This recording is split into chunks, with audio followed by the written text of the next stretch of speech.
Welcome to Let the Quran Speak. Human trafficking is a growing concern in Canada, especially among young women. It's particularly of concern to Muslims as well because it's spreading in the Muslim community, and yet it's very rarely talked about. I'm with someone who knows about human trafficking. Her name is Mariyam Zaidi. She's the Director of Programs and Services at Sakeenah. Mariyam, welcome to Let the Quran Speak. Thank you so much for having me. So Mariyam, I want you to begin by telling us what human trafficking is. Human trafficking actually falls under 3 categories, and mostly it's when you coerce somebody to do an act or service that is completely out of what they want to do. So there is sex trafficking, there is labor trafficking, and there's also organ or transplant trafficking. Organ and transplant trafficking doesn't happen as often, or it's not talked about as often. It's really in the black market. Labor trafficking is when you bring somebody over to produce or perform a labor for you. So this is migrant workers who are working in particular fields or in factories without getting the pay or adequate pay that they deserve. And then sex trafficking is when you have somebody who performs a sexual act for money, but the money doesn't go to that person, it goes to somebody else. So I know that this is very underreported. What sort of cases are we hearing about in Canada? So many cases. I know we're going to be talking primarily about Muslim women and children that have been trafficked, but human trafficking has existed for eons. And the biggest trafficked group in Canada is actually the Indigenous women and children, or Indigenous peoples. In terms of when we're talking about Muslim women and children or anybody that's being trafficked, what we're really looking at is a vulnerable age or population. So we have worked with young children as young as 6 years old who have been trafficked. Wow. Yes, all the way up into their late 20s as well. I think the most common age is between, 8 and 17, something like this. Yes, absolutely. So it's that puberty age. So you look at somebody who has somebody who's just entering into puberty all the way up to that I'm just above about to be an adult. So how does a kid who's 6 years old get recruited into human trafficking? So this is a really sad story, unfortunately. But this child, and it was a boy, a young boy, 6-year-old, was actually trafficked by their siblings. So older brother and older sister actually trafficked this young person to perform sexual acts in the community, in whatever area, and the brother and sister are the ones who got paid. Wow. It's terrible. So Sakeenah stepped in? This was actually, I believe, this was 2018 or right as Sakeenah started. So we started working with that person, yes. Oh, that's really unfortunate. Yeah. So I know that most of the cases concerned women or young, very young women Yes. or girls, not necessarily boys, right? Are there some people who are particularly vulnerable to trafficking? Absolutely. So it's really hard for me to give you an absolute list of somebody who would be particularly vulnerable, but you have to look at socially isolated people. So people who don't have a support system in their family, people who don't have a friend support or network that they can go to, young children who may be having divorced parents or separated parents who are feeling particularly vulnerable or alone. These are the people that traffickers essentially go to or they target. So imagine somebody who is a young person, I'm talking about a 10-year-old, who's walking home alone, constantly alone, on social media, and is not reporting that, they are going out or have friends or going to the movies or doing anything fun. And they would be vulnerable. They would be targeted by somebody who is a trafficker. So would this happen online, or would it be at a mall or on the playground or at school? Where does this occur? I mean, it happens everywhere. Okay. It happened, predominantly before social media kind of blew up and the internet blew up. It was a phenomenon that happened on the playgrounds. It happened with teachers. It happened with custodians, people that would come into the areas in which these children or these vulnerable individuals were. Now with social media, it happens everywhere. It you can log on to any social media platform and there is a potential target waiting. So how does it occur? Is it a befriending process in the beginning, a grooming process? Yeah. Or is it harassment? How does it occur? Definitely not harassment, Okay. because you want this individual to be attracted to the trafficker. You want them to feel connected to the trafficker. So imagine, for example, if you're on Facebook and you have your Facebook chat open, and you have somebody reaching out to you that you don't know, or maybe there's like one mutual contact or something, and they're texting and messaging you, and they're personal messaging you, and then they're like, oh, hey, you look so beautiful today. They're trying to get connected to you on a deeper level. And so they are looking at, who are you contacting? Like, are you active on social media? And when they reach out to you, they're really reaching out to people who are not, like, they don't have that social connection. And then that's when the grooming process begins. So now this person is somebody who's praising you, constantly giving you compliments. Eventually they'll want to meet with you. And when they meet with you, they'll be so sweet. They'll be so sweet. And it'll be like you're the only person in the world. Now this trafficker is going to go through a problem. And the problem usually involves like some sort of funds. And these funds have been spent on this person. So like, buying elaborate gifts, or like giving them clothing or something that would make them feel beautiful or special. Now this trafficker is essentially in debt. And this young person now owes them or needs to help them, feels indebted to them. And so this is something that the trafficker does. And the trafficker is like, only you can help me by providing this service. So then they guide them to where they need to go, tell them to get the money, do the act, the sexual act, and then come back. And then that's when the cycle begins. And then how difficult is it to get out of that cycle then? It's very, very difficult. Very difficult. It becomes a part of your identity. It becomes a part of how you see yourself, how you see your trafficker. You feel also that you are alone, that there's no support for you. So I recently saw a documentary of a young person, 13-year-old, who was trafficked, and she wanted to go back home. So she left and went back home, and her mother blamed her, like basically shunned her, blamed her for everything that happened. So where does she go? She goes right back to the trafficker.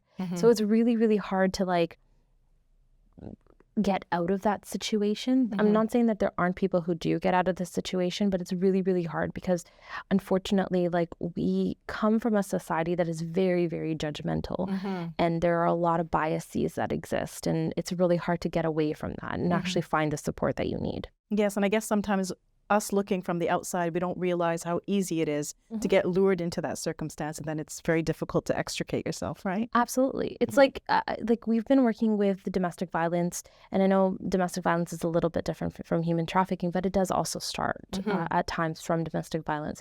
But we've been working with clients who've gone through domestic violence, and these women, when they go and approach their family members, it's like, well, what did you do wrong? Or like, you need to be a better spouse, partner, whatever.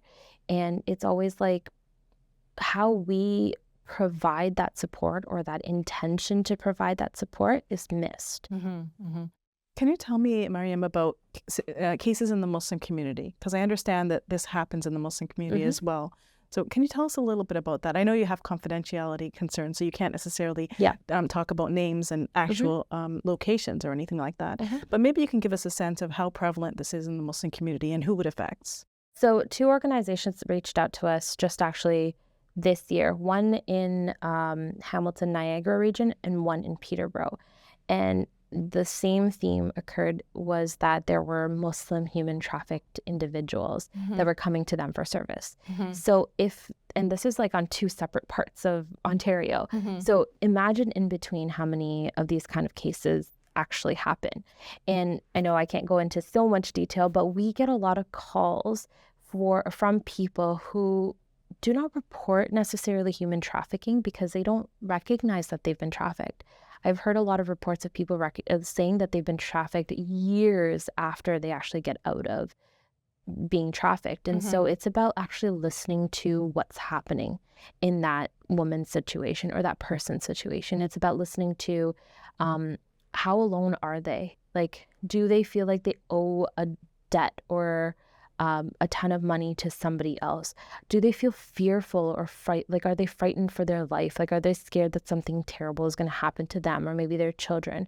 Do they have do they have some place to go? Do they not have some place to go? One particular case, I didn't talk about that 6-year-old, but one particular case that actually happened really, really recently was a young person about 20, 21 years old reached out to me specifically and said that I'm in a situation and I don't know what to do. And I'm in a situation where I met this older person. This person is like 8, 9 years older. And I feel like I'm feeling scared and I'm feeling like they want me to do things that I'm not comfortable with. And, you know, the first point of contact is always the most important. How you help a person will determine how judgmental you are. So like being able to provide them with that space and that ear to listen to, or being able to provide them with the care without being judgy or biased or saying, well, why are you talking to somebody who's 10 years older than you in the first place? You should never do that. But like this young person, when she reached out to me, like I gave her that time and that space and that listening ear to be able to say what was happening. And it wasn't until she actually said the words that I'm ready to get out that we were able to actually contact the police and be able to take her to a place of safety. Mariyam, are there any success stories of individuals who, I know you mentioned this person, but are there situations where people were able to get out completely and you know, recover and live their life well without that human trafficking sort of background always haunting them? That's a difficult thing to answer. I'm not saying that there aren't success stories and people aren't able to live successfully, but the intensity of human trafficking is such that it could cause trauma for life. You need to be able to be in therapy or work with a professional. You need to be able to like integrate into society in a completely different manner. And it's really, really challenging to do so. And, you know, Sakeenah has only been around for 5 years. So it's really hard for me to say if there are success stories for the women that we have worked with that could have potentially been trafficked. With that being said, we do have success stories of women who come out of situations like this where they're able to like live independently and live, you know, there's one case where she actually was able to rent an apartment on her own. She got a job. It was beautiful. It was a fantastic, and I'm not even going to say end, but it was a part to her story. And like, I would count that as a success. I think anybody that's able to leave a trafficked situation within their own like ability, I find that to be a success. So what would you say to someone who came to you and said, I can't leave, like I'm stuck with him, you know? How would you respond? We've had that. And the best response is not a problem. We're here to support you in whatever capacity. It's never about like forcing somebody to leave or like saying, oh, no, we can only help you if you leave this person. It's about giving them, once again, that listening ear, that non-biased, non-judgmental space to be able to say, okay, there is an organization that I can still ask for support, because leaving is very, very challenging. It's very difficult. It takes an abused woman 7 times of leaving their abuser to actually leave. So imagine how much more challenging it is for somebody who's been trafficked. You know, what are the warning signs? Like, let's say we know, you know, many young people in the community. Would we be able to tell, okay, this person is, you know, susceptible or even like in the situation of being trafficked at the moment, and we should do something about it? When we look at our kids, we know our kids the best. So we know when our kid is quiet or happy or like confident, and all of a sudden something happens where our kid is not that anymore. That's the biggest sign that I can tell you. It is about knowing the people that are in your life and having that behavior change notice. So a lot of us we are wrapped up in our own situations, and of course there's nothing wrong with that.